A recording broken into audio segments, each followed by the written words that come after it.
एक बार नगेंद्र नाम का एक लड़का बहुत ही परेशान रहता था। वो अपने जीवन में बड़ा आदमी बनना चाहता था, ढेर सारा पैसा कमाना चाहता था, जिसके लिए वह दिन रात काम करता, लेकिन फिर भी वो उतना पैसा वाला नहीं बन पाया जितना बनना चाहता था। इसकी वजह से वो बड़ा परेशान था। फिर एक दिन पता चला कि उनके गांव में गौतम बुद्ध आए। नगेंद्र ने सोचा क्यों ना बुद्ध से पूछा जाए कि मैं अमीर और पैसे वाला कैसे बन सकता हूं, क्योंकि नगेंद्र ने किसी से सुना था कि गौतम बुद्ध के पास जीवन की हर एक समस्या का समाधान है। इसलिए वो दौड़ते दौड़ते बुद्ध के पास जा पहुंचा और उनके पैरों में गिरकर उन्हें अपनी बातें बताने लगा।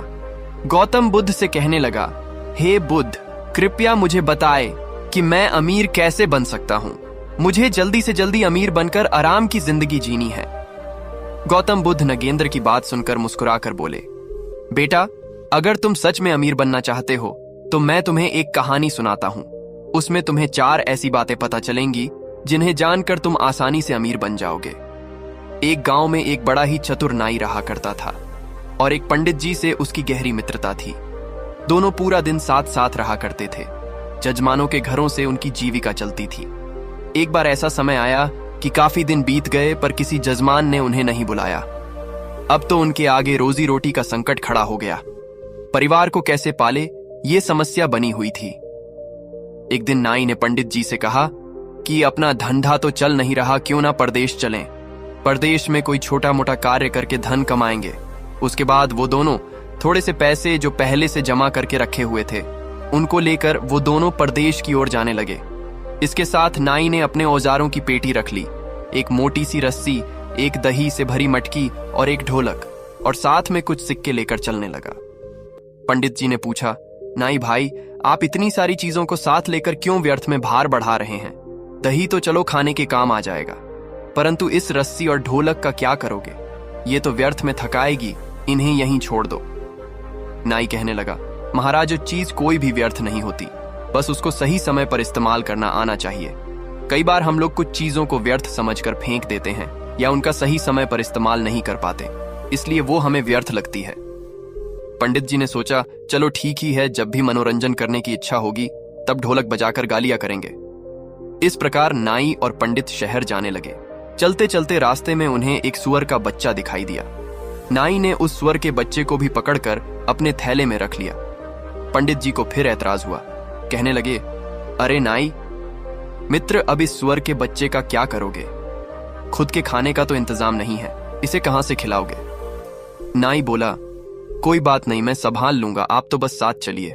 यदि कोई ग्राहक मिल गया तो उसे बेचकर पैसा बना लेंगे। इस प्रकार पंडित जी को समझाकर वो दोनों शहर के नजदीक पहुंच गए। शहर में पहुंचने पर उन्हें पता चला कि यहाँ का जो राजा है, उसके पुराने महल में रात को एक राक्षस आता है जो महल में रहने वाले लोगों को खा जाता है। अब तक हजारों लोगों को खा चुका है। राजा ने पूरे शहर में ये ढिंडोरा पिटवा रखा था कि जो कोई उस महल में ठहर कर राक्षस को मार डालेगा या भगा देगा तो राजा उस बहादुर व्यक्ति के साथ अपनी बेटी का विवाह कर देगा और आधा राजपाट भी दे देगा। राजा की घोषणा सुनकर नाई ने पंडित जी से सलाह ली और बोला, महाराज, जीवन में मरने के अवसर 1-2 बार आते हैं। यदि किसी व्यक्ति ने उन्हें गवा दिया तो वो कभी बड़ा आदमी नहीं बन सकता। आज वही अवसर हमें आवाज देकर बुला रहा है। यदि हम राक्षस को मारने में या भगाने में सफल हो गए तो जीवन भर बैठकर राज करेंगे। नाई की बात सुनकर पंडित जी बोले, अरे मूर्ख, ये अवसर हमें बुला नहीं रहा है, बल्कि हमारी मौत हमें बुला रही है। यदि हम राज्य और राजकुमारी के लालच में आ गए तो राक्षस जरूर हमें खा जाएगा। अक्सर लालच के कारण ही व्यक्ति विपत्ति में पड़ता है। जीव के लालच में मछलियां कांटे में फंसती हैं, दाने के लोभ में पड़कर पक्षी जाल में फंसता है। मौत और विपत्ति हमेशा लालच देकर ही जीवों को फंसाती है। जो बुद्धिमान व्यक्ति होते हैं वो इस तरह के लालच में कभी नहीं पड़ते। कहीं मेहनत मजदूरी करके खा लेंगे, कम से कम जीवन तो सुरक्षित रहेगा। नाई कहने लगा, अरे महाराज, एक बात सुनो, नदी पार वही करते हैं जो उसमें तैरते हैं। डर कर किनारे पर रहने वाला व्यक्ति कभी नदी को पार नहीं कर सकता। साहसशील व्यक्ति बड़े होने का सपना तो देख सकता है पर बड़ा नहीं बन सकता। बड़ा बनने के लिए रिस्क तो उठाना ही पड़ेगा। नाई की बात सुनकर पंडित जी घबरा गए और सोचने लगे, आज ये हमें मरवा कर ही छोड़ेगा। पंडित जी एक बार फिर नाई से बोले, मित्र, राजा के महल में जाना और राक्षस से लड़ना। ये हमारी बुद्धिमानी नहीं, मूर्खता है। क्यों व्यर्थ ही मुसीबत मोल लेना चाहते हो? तुम्हें अपनी जान प्यारी नहीं है क्या? यदि तुम्हें जान प्यारी नहीं है तो कोई बात नहीं, कम से कम मेरे प्राणों की तो चिंता करो। महल में जाना सरासर आत्महत्या करने के समान है। नाई बोला, मित्र परेशान मत हो, हम जरूर जीतेंगे। जीतने वाले कोई अलग काम नहीं करते, बस वो हर काम को अलग तरीके से करते हैं। गरीबी लाचारी का जीवन जीने से अच्छा है कि मौत से भी लड़कर हमें उन्नति करनी चाहिए। दरिद्रता का जीवन तो वैसे भी मृत्यु के समान है। हम पूरा जीवन मेहनत करें तो भी इतना नहीं कमा सकते कि राजा बन जाएं। थोड़ी सी हिम्मत करके किस्मत आजमाने में क्या जाता है? मरना तो एक ना एक दिन है ही। हिम्मत और बुद्धिबल से काम लेने पर कठिन से कठिन सफलता भी पाई जा सकती है। नाई की बात सुनकर पंडित जी का भय दूर नहीं हुआ, फिर भी नाई का साथ छोड़ना उचित नहीं समझा।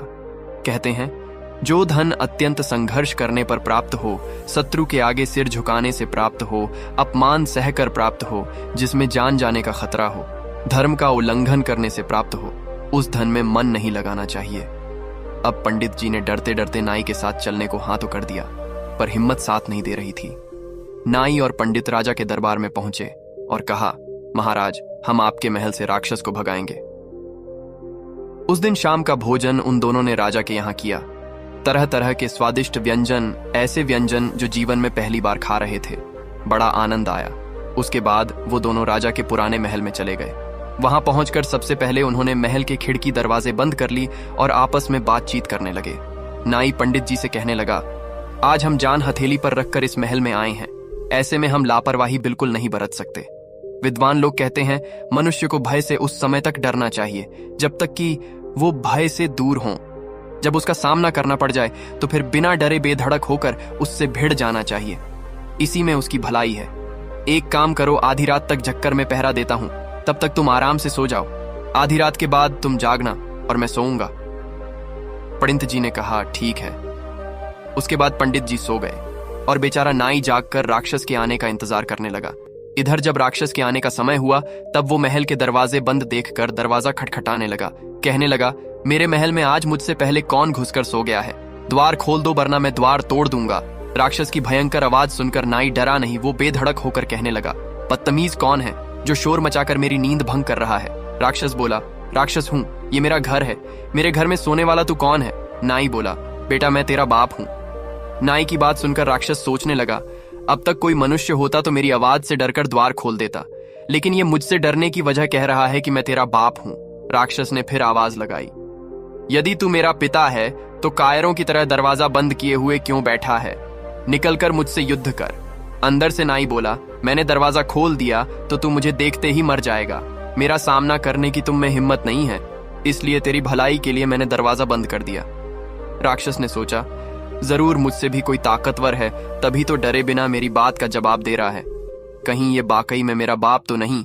फिर सोचा, अगर ये मेरा बाप होगा तो आकार में मुझसे भी बड़ा होगा और बल में भी। राक्षस बोला, ठीक है, यदि तू मेरा पिता है तो अपना बल दिखा और मेरा भी देख। कुछ अपनी पहचान बता और मेरी भी पहचान देख। इतना कहकर राक्षस ने अपने सिर का एक बाल तोड़कर एक छिद्र द्वारा महल के अंदर फेंक दिया और कहा, ये देख, ये मेरा बाल है। राक्षस का बाल काफी मोटा था। तभी जवाब में अंदर से नाई अपने हाथ में से रस्सी को बाहर फेंकते हुए बोला, ये ले देख, ये मेरी मूंछ का बाल है। नाई के द्वारा फेंकी गई रस्सी की देखकर राक्षस डर गया और कहने लगा, इसके मूंछ का बाल इतना बड़ा है तो ये कितना बड़ा होगा? उसने फिर से आजमाइश की, अपने सिर से एक जूं पकड़कर अंदर फेंका। राक्षस का जूं काफी बड़ा था। अंदर से नाई ने सुअर का बच्चा बाहर फेंकते हुए कहा, ये देख, मेरे सिर का जूं इतना बड़ा है। जूं देखकर राक्षस डर गया। राक्षस ने अपना थूक अंदर फेंकते हुए कहा, ये ले मेरा थूक। जवाब में नाई ने अंदर मटके से दही उड़ेल लिया और कहा, देख, ये मेरा थूक है। देखकर राक्षस के पैर उखड़ गए। वो सोचने लगा, ये जरूर ही मेरा बाप है। फिर भी उसने एक बार और परीक्षा करने की सोची। राक्षस ने जोर से गर्जना की। उधर जवाब में नाई ने अपनी ढोलक को पीटना शुरू कर दिया। ढोलक की आवाज को गर्जना समझकर राक्षस का मलमूत्र छूट गया। वो समझ चुका था, अंदर मुझसे भी बड़ा राक्षस है। नाई ने कहा, पागल पूरी रात परीक्षा करता रहेगा या आमना सामना भी करेगा? ले, मैं दरवाजा खोलता हूं, तू मेरा दर्शन भी कर ले। इतना कहकर नाई दरवाजे के ऊपर छुपकर बैठ गया और पंडित जी से दरवाजा खोलने के लिए कहा। डरते डरते पंडित जी ने दरवाजा खोल दिया। राक्षस भी डरता हुआ धीरे धीरे अंदर बढ़ा तो नाई ने अपने उस्तरा से राक्षस की नाक काट दी। वो राक्षस नाक पकड़कर रोता हुआ चिल्लाता हुआ वहां से भाग खड़ा हुआ और बोला, अब मैं यहां कभी नहीं आऊंगा, ये महल तुम ही रख लो। नाई बोला, खबरदार आना भी मत, अगर आया तो अगली बार तुझे जिंदा नहीं छोड़ूंगा। इस तरह सदा सदा के लिए वो राक्षस महल को छोड़कर चला गया। शर्त के अनुसार नाई आधे राज्य का मालिक बन गया और राजा की बेटी से उसका विवाह हो गया। उसने अपने मित्र पंडित को अपना मंत्री बना लिया। राजा के रूप में नाई अपने मंत्री पंडित से कहता है कि 4 बातों को सदैव ध्यान रखना। तू कभी गरीब नहीं रहेगा। पहली बात, अवसर को पहचानना चाहिए, उसे पकड़ने का प्रयास करना चाहिए और जो उसके पास है उसे व्यर्थ की चीज ना समझकर सही समय पर इस्तेमाल में लेना चाहिए। दूसरी बात, हिम्मत के साथ बुद्धिबल से काम लेना चाहिए। बिना बुद्धिबल के सहायता से शूरवीर भी हार जाते हैं। बुद्धि से मनुष्य छोटा होकर भी बड़े से बड़े को पराजित कर सकता है। तीसरा बात, सदैव सोच बड़ी रखो। छोटा सोचने वाला कभी बड़ा नहीं बन सकता। कहते हैं जब सोच बड़ी होगी तो व्यक्ति बड़ा कदम उठाता है। चौथी बात, अमीर बनने के मार्ग में ये 5 चीज बाधाएं बनती हैं। 1, लापरवाही। 2, बीमारी। 3, संतोष। 4, बुजदिली। 5, अपनी जन्मभूमि से प्यार। उसके बाद बुद्ध ने नगेंद्र से कहा, यदि इन बातों को तुमने ठीक से समझ लिया तो जीवन में कभी भी गरीबी का मुंह नहीं देखना पड़ेगा। आप धीरे धीरे धनवान बनते चले जाओगे। बुद्ध की सारी बातें नगेंद्र के समझ में आ गई। उसके बाद नगेंद्र ने अपने जीवन में उन्हीं 4 बातों को अपनाया और वो धीरे धीरे अमीर बनता चला गया। दोस्तों, अगर आप भी अमीर बनना चाहते हैं, बस इन 4 बातों को गांठ बांध लीजिए। उसके बाद आपको अमीर होने से कोई नहीं रोक सकता। दोस्तों, इस वीडियो में बस इतना ही। अगर आपको वीडियो अच्छी लगी हो तो आप हमारी मेहनत के लिए सुपर थैंक्स का भी प्रयोग कर सकते हैं। धन्यवाद।